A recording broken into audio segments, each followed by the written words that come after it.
Пайғамбар жасы 40 жас. 63 пайғамбарымыздың дүниеден өткен жас.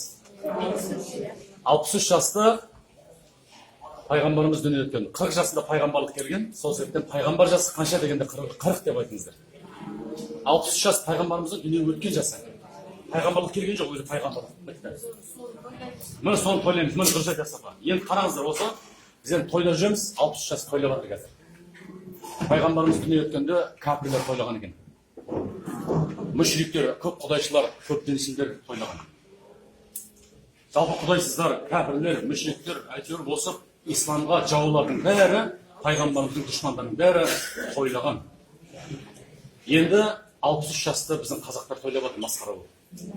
Осы нәрсені айта жүріңіздер. Тойласа, балдарыңызға, мына бауырларыңызға, жастарға айтыңыздар, 40 жас тойласын. Тойласын жақсы. Ішкен жеген тоқтатам, жүрген тұрғанымды налево направо поворот шыққан тоқтатам. Енді тіке жүрем, Алла жолына түсем. Бұл елге, дінге, отаныма, ата-анама қызмет қыламын деп 40 жасын халал дастарханмен молданы шақырып тұрып, имамның Құранын оқытып, уағызын тыңдап тұрып, сөйтіп 40 жас тойласын. 63 жас тойлап тоқтатыңыздар. Алла сақтасын, ертең пайғамбардың дүниеден өткен жасын тойлаған кәпірлер мен мүшриктер тұрсын дегенде масқара болып қажылыққа барған біздер тұрмайық қасына. Мен не қаптым? Не қатысы бар сендер? Қасында бет тұрмайық масқара.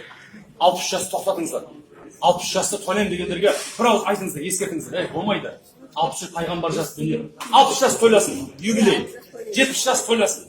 80 жас тойласын. Тойлай берсін, оған ешқандай жоқ. Бірақ пайғамбар жасы деп тұрып, 60 жасты тойлап, өзіміз масқара болып қалмайық.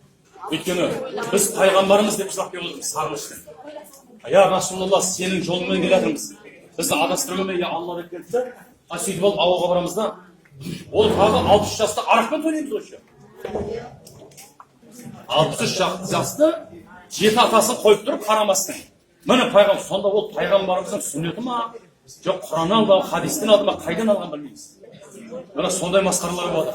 Жалпы 60 жасқа тыйым салуға атсалысыңыздар. Айтайын деген сол екен.